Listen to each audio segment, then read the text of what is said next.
Good morning students Haryana की series को आगे बढ़ाते हैं और आज का हमारा टॉपिक है राष्ट्रीय आंदोलन में हरियाणा से क्या भूमिकाएं रही। तो राष्ट्रीय आंदोलन जो छेड़े गए थे उनमें से हरियाणा की तरफ से क्या भूमिका थी, क्या रोल था, वो सारा हम आज ऑब्जेक्टिव फोरम में इस वीडियो के अंदर कवर करेंगे स्टूडेंट्स। तो शुरू करते हैं आज की क्लास।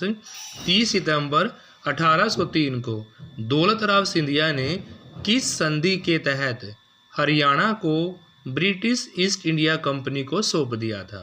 यानी कि उस संधि का नाम पूछा गया है जो हुई थी 30 सितंबर 1803 को दौलत राव सिंधिया ने हरियाणा को ब्रिटिश ईस्ट इंडिया कंपनी को सौंप दिया था। तो वो थी सुरजी अंजन गांव की संधि। कौन संधि भी? सुरजी अंजन गांव की संधि के तहत दौलत राव सिंधिया ने हरियाणा को ब्रिटिश ईस्ट इंडिया कंपनी को सौंप दिया था। और क्वेश्चन ये भी पूछ सकते हैं भाई कि सुरजी अंजन गांव की संधि कब हुई थी? तो 1803 के अंदर हुई थी स्टूडेंट्स। नेक्स्ट है नारनौल के समीप नसीबपुर नामक गांव में लड़े गए स्वाधीनता संग्राम के युद्ध में। कौन से भाई? स्वाधीनता संग्राम के युद्ध में अंग्रेजों ने किन 3 शक्तियों को नष्ट कर दिया था। क्वेश्चन पूछा गया है नारनौल के समीप नसीबपुर नामक गांव में लड़े गए स्वाधीनता संग्राम के युद्ध में अंग्रेजों ने किन 3 शक्तियों को नष्ट कर दिया था। तो उन 3 शक्तियों के नाम पूछे गए हैं, रेवाड़ी, झज्जर और जोधपुर। कौन कौन से भी? रेवाड़ी है, झज्जर है और क्या है? जोधपुर है। हरियाणा के रामकृष्ण गोपाल वीर सेनानी मेरठ क्रांति के समय किस शहर के नायब कोतवाल थे? हरियाणा के रामकृष्ण गोपाल वीर सेनानी मेरठ क्रांति के समय किस शहर के नायब कोतवाल थे? ये क्वेश्चन पूछा गया है। तो ये थे मेरठ के भाई। हरियाणा के रामकृष्ण गोपाल वीर सेनानी जो है वो मेरठ क्रांति के समय मेरठ के ही नायब कोतवाल थे। फर्स्ट इसका राइट आंसर होगा मेरठ भाई। इनमें से किसने 1857 की क्रांति के दौरान अंग्रेजों का सबसे मुखर विरोध किया? इन चारों रियासतों में से उस रियासत का नाम पूछा गया भाई जिसने 1857 ईस्वी की क्रांति के दौरान अंग्रेजों का सबसे मुखर विरोध किया। तो स्टूडेंट्स इन चार में से कोई भी ऐसी रियासत नहीं है जिसने 1857 की क्रांति के दौरान अंग्रेजों का सबसे मुखर या मुंह तोड़ विरोध किया स्टूडेंट्स। नेक्स्ट है हरियाणा में किस वर्ष में आए अकाल को नबिया अकाल के नाम से जाना जाता है? क्वेश्चन पूछागा अभी नबिया अकाल या हरियाणा में किस वर्ष में आए अकाल को नबिया अकाल कहा जाता है? तो वो है 1833-34 का अकाल। नबिया का अकाल 1833-34 का अकाल है जो नबिया के अकाल के नाम से फेमस हुआ स्टूडेंट्स। नेक्स्ट क्वेश्चन है ईस्ट इंडिया कंपनी के विरुद्ध किए गए विद्रोह और उनकी तिथि एवं नेतृत्वकर्ता को सुमेलित करना है। जैसे यहाँ पर विद्रोह का नाम दिया गया है और यहाँ पर उनकी तिथि और किसने ये विद्रोह का नेतृत्व किया था वो दिया हुआ। तो आपको मैचिंग करनी है। देखो स्टूडेंट्स ये क्वेश्चन मैंने पिछली वीडियो में करवाया था आपको कि भी कहाँ कहाँ विद्रोह हुए, किस किस डेट में हुए और किस किस नाम से वो फेमस थे। सबसे पहले आपका जींद का विद्रोह सबसे पहले हुआ 1814 के अंदर और इसके नेतृत्वकर्ता थे प्रताप सिंह। जींद का विद्रोह 1814 के अंदर प्रताप सिंह के द्वारा किया गया। फिर है बनावली का विद्रोह। बनावली का 1835 में गुलाब सिंह के द्वारा, ये बिल्कुल सही है। बनावली का विद्रोह 1835 में गुलाब सिंह के द्वारा। और बात करें कैथल का विद्रोह तो 1843 ईस्वी में गुलाब सिंह, साहिब कौर, सूरज कौर। कैथल का विद्रोह 1843 ईस्वी में गुलाब सिंह, साहिब कौर, सूरज कौर इन तीनों के द्वारा कैथल के विद्रोह को पूर्ण किया गया 1843 में। और लाडवा का 1845 में अजीत सिंह के द्वारा स्टूडेंट्स। लाडवा का विद्रोह 1845 में अजीत सिंह के द्वारा। दोबारा देखते हैं भाई जींद का 1814 में प्रताप सिंह के द्वारा, बनावली का 1835 में गुलाब सिंह के द्वारा, कैथल का 1843 में 3 गुलाब सिंह, साहिब कौर, सूरज कौर। ऐसे भी आपका याद रह कैथल के विद्रोह को नेतृत्व करने वाले 3 बंदे थे, गुलाब सिंह, साहिब कौर और सूरज कौर। लाडवा का विद्रोह 1845 में अजीत सिंह के द्वारा किया गया स्टूडेंट्स। नेक्स्ट है भाई आंग्ल मराठा युद्ध, जो 1803 ईस्वी में कंपनी की सहायता के प्रतिफल के रूप में, यानी कि आंग्ल मराठा युद्ध 1803 में कंपनी की सहायता के प्रतिफल के रूप में कंपनी ने श्रद्धना की बेगम समरू को कौन कौन से क्षेत्र प्रदान कर दिए थे। आंग्ल मराठा युद्ध 1803 में कंपनी की सहायता के प्रतिफल के रूप में कंपनी ने श्रद्धना की बेगम समरू को कौन कौन से क्षेत्र प्रदान कर दिए थे, उनके नाम पूछे गए हैं। तो वे थे भाई करनाल, गुड़गांव के कुछ गांव थे। करनाल और गुड़गांव के कुछ ऐसे गांव थे जो आंग्ल मराठा युद्ध 1803 ईस्वी में कंपनी की सहायता के प्रतिफल के रूप में कंपनी ने श्रद्धना की बेगम समरू यानी बेगम समरू को सौंप दिए थे। नेक्स्ट है भाई स्वामी दयानंद सरस्वती ने 1880 ईस्वी में, स्वामी सरस्वती जी ने 1880 ईस्वी में हरियाणा में आर्य समाज की शाखा की स्थापना की थी। तो वो कहाँ पर की थी? 2 क्वेश्चन हो गए भाई कि आर्य समाज की स्थापना किसने की थी? स्वामी दयानंद सरस्वती ने की थी। कब की थी? 1880 में की थी। कहाँ पर की थी? रेवाड़ी में की थी। रेवाड़ी कहाँ है? हरियाणा में की थी। तो देखो ऐसे ऐसे एक एक वर्ड से ही क्वेश्चन बनाती हैं। यहाँ से आपके कितने क्वेश्चन हो गए भाई कि आर्य समाज की स्थापना करने वाले का नाम स्वामी दयानंद सरस्वती जी हैं।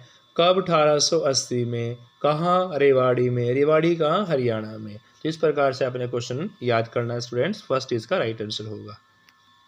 नेक्स्ट है इन कथनों पर आपने विचार करना है और ये बताना है कि 4 कथनों में से कौन कौन से कथन आपके सत्य हैं और कौन कौन से कथन आपके असत्य है। आपने सत्य कथनों पर विचार करना है। कंपनी ने हरियाणा को 2 भागों में बांट दिया था भाई, जिसमें प्रथम भाग को जो नियंत्रण था सीधे कंपनी के हाथ में दे दिया था। ये बात बिल्कुल सही है कि कंपनी ने हरियाणा को 2 भागों में बांट दिया और इसमें प्रथम भाग का नियंत्रण सीधे कंपनी के हाथ में दे दिया।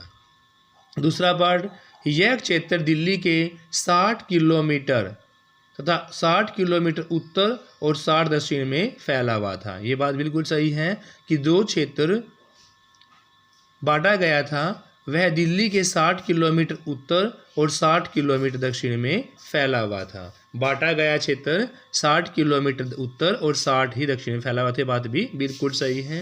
थर्ड है भाई इस क्षेत्र में समाड़का, टपकड़ा, नूह और हथीम को शामिल नहीं किया गया था।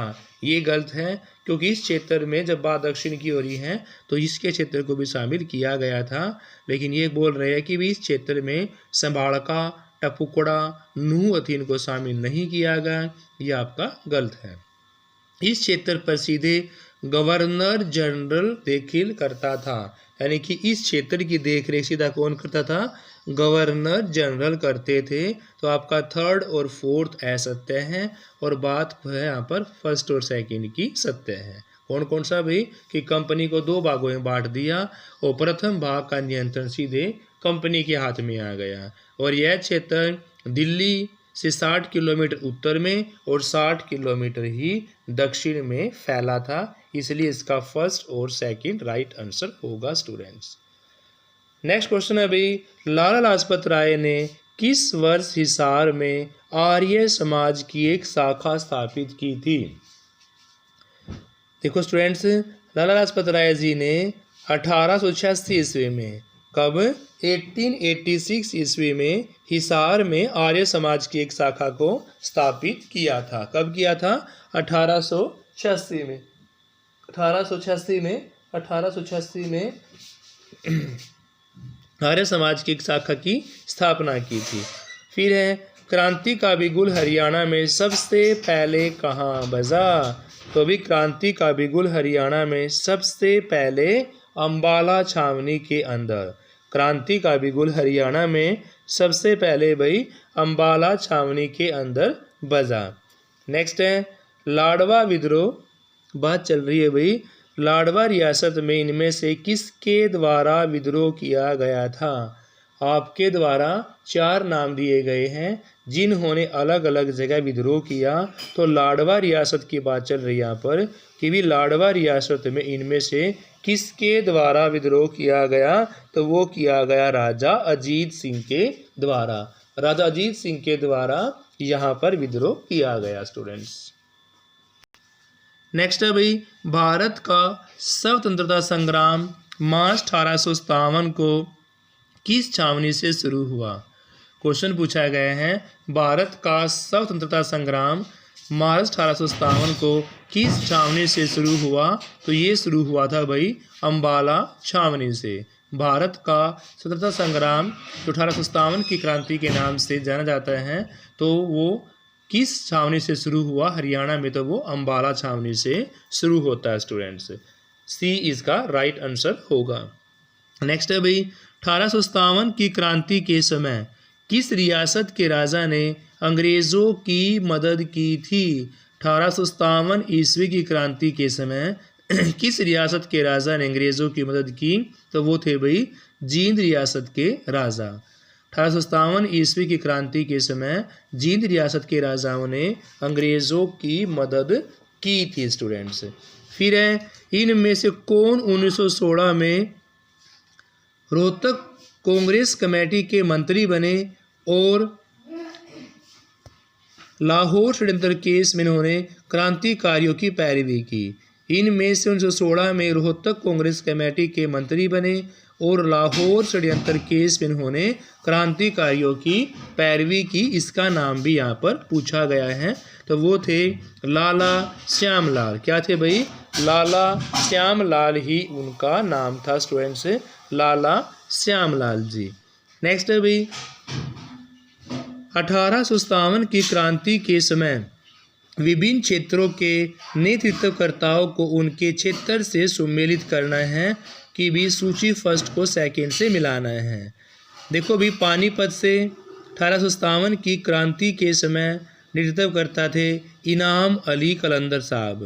कहाँ से पानीपत से इनाम अली कलंदर, रोहतक से बिसारत अली, हिसार से मोहम्मद आजिम और अंबाला से मोहन सिंह मंडार थे स्टूडेंट्स। यानी पानीपत से इमाम अली कलंदर, रोहतक से बिसारत अली और हिसार से मोहम्मद आजिम। कौन थे हिसार से मोहम्मद आजिम थे और अंबाला से मोहन सिंह थे स्टूडेंट्स। इसलिए आपका फर्स्ट ही राइट आंसर होगा। A is right answer of this question. Next है किस वर्ष तक हरियाणा के प्रत्येक जिले में कांग्रेस की स्थापना हो चुकी थी। तो भाई 1907 तक। 1907 तक हरियाणा के प्रत्येक जिले में कांग्रेस की स्थापना हो चुकी थी। 1907 इसका राइट आंसर होगा स्टूडेंट्स बी। सनातन धर्म की धारा को पूरे उत्तर भारत में लोकप्रिय बनाने का माध्यम कौन से नेता बने। सनातन धर्म की धारा को पूरे उत्तर प्रदेश में लोकप्रिय बनाने का माध्यम जो है वो पंडित दीनदयाल शर्मा जी लोकप्रिय नेता बनते हैं स्टूडेंट्स। सी इसका राइट आंसर होगा पंडित दीनदयाल शर्मा। राव तुल्लाराम का मुकाबला अंग्रेजों के साथ किस स्थान पर हुआ था। तो भाई राव तुल्लाराम जी का मुकाबला अंग्रेजों के साथ रामपुरा, फोर्थ इसका राइट आंसर होगा। रामपुरा राइट आंसर है जहां पर राव तुल्लाराम जी का मुकाबला अंग्रेजों के साथ होता है। नेक्स्ट है भाई सनातन धर्म को पूरे उत्तर भारत में लोकप्रिय बनाने में महत्वपूर्ण योगदान देने वाले पंडित दीनदयाल शर्मा हरियाणा में कहाँ के रहने वाले थे। सनातन धर्म को पूरे उत्तर भारत में लोकप्रिय बनाने के लिए महत्वपूर्ण योगदान देने वाले पंडित दीनदयाल शर्मा जी झज्जर के रहने वाले थे। पंडित दीनदयाल शर्मा जो फेमस है वो झज्जर के रहने वाले थे स्टूडेंट्स। ए इसका राइट आंसर होगा। सूरजमल के नेतृत्व में किसानों का विद्रोह किस सन में हुआ। क्वेश्चन पूछा गया है कि राजा सूरजमल के नेतृत्व में जो किसानों का विद्रोह है वो इनमें से किस डेट को होता है। तो इनमें से कोई सी भी डेट ऐसी मैच नहीं करती जहां सूरजमल जी के नेतृत्व का किसानों के साथ विद्रोह हुआ उससे मैच होती है। नेक्स्ट है भाई, लाला लाजपत राय ने हरियाणा के किस स्थान को अपना राजनीतिक और सामाजिक कार्य क्षेत्र बनाया। तो भी सभी को पता है कि लाला लाजपत राय जी का जो राजनीतिक क्षेत्र है वो हिसार है। तो इन्होंने हरियाणा में अपना राजनीतिक भी और सामाजिक कार्य क्षेत्र हिसार को बनाया स्टूडेंट्स। फर्स्ट इसका राइट आंसर होगा हिसार। कांग्रेस के दूसरे कलकत्ता अधिवेशन 1886 में कांग्रेस के दूसरे कलकत्ता अधिवेशन 1886 में हरियाणा का प्रतिनिधित्व किसके द्वारा किया गया था।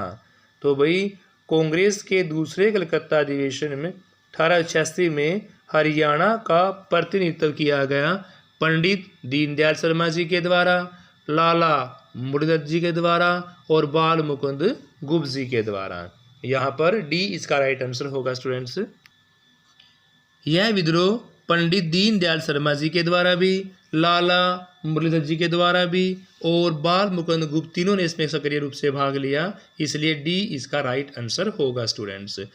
जब जनरल वॉन कोटलैंड सेना सहित हिसार सिरसा की तरफ गया तो उसका रास्ते में मुकाबला किसने किया।